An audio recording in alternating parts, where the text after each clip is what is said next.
ایک صاحب ہر سال چاندنی لگاتے تھے، فرماتے تھے کہ جب بھی کوئی تقاضا کسی ملک کا ہو میں تیار، جماعت میں روانہ ہوئے یہاں سے ایک ملک کے لیے، اکثر بیرون کے تقاضوں پر تیار ہے، یہاں سے روانہ ہوئے، روانگی میں حدیث سنی کہ اگر کوئی شخص سمندری سفر میں وفات پا جائے اللہ کے راستے میں، سمندری سفر میں، تو اللہ تعالیٰ اس کی روح خود قبض کرتے ہیں، فرشتوں سے نہیں کرواتے۔ سارے مجاہدین، سارے شہداء، سارے صلحاء، سب کے سب ان کی روح ملائکہ قبض کرتے ہیں، لیکن اللہ کے راستے میں سمندری سفر میں مرنے والے کی روح اللہ خود قبض کرتے۔ ابن ماجہ شریف کی روایت ہے، یہ حدیث یہاں سنی۔ کہنے لگے حضرت عمر کی طرح کہ جیسے گناہ گاروں کو یہ درجہ کہاں مل سکتا ہے، ہوائی جہازوں کے سفر ہوتے ہیں، سمندر کہاں ملے گا، اللہ کی شان۔ ایک جزیرے میں پہنچے، ایک ملک میں پہنچے، وہاں کام کیا، وقت پورا ہونے کو تھا، واپسی کا وقت قریب تھا، ساتھیوں نے کہا کہ یہاں ایک جزیرہ ہے اور وہاں ایئرپورٹ بھی نہیں ہے، وہاں جانے کا کوئی راستہ نہیں ہے، ہاں کشتی جا سکتے ہیں، وہاں ایک چھوٹا سا جوڑ رکھا ہے، ہم چاہتے ہیں کہ جماعت وہاں بھی جائے۔ کشتی میں سوار ہو گئے، کشتی میں سوار ہوئے،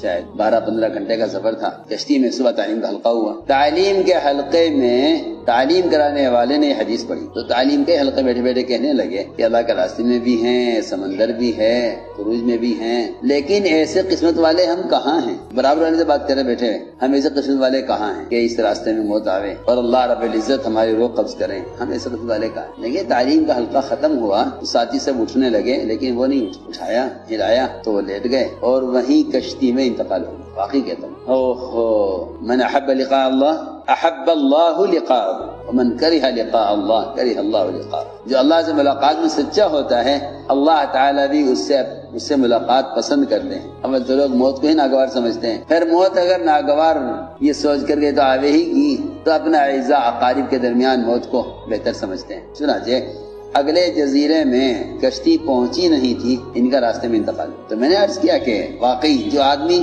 سچی نیت رکھتا ہے اور دعا مانگتا ہے اللہ تعالیٰ اس کی دعا قبول فرماتے ہیں۔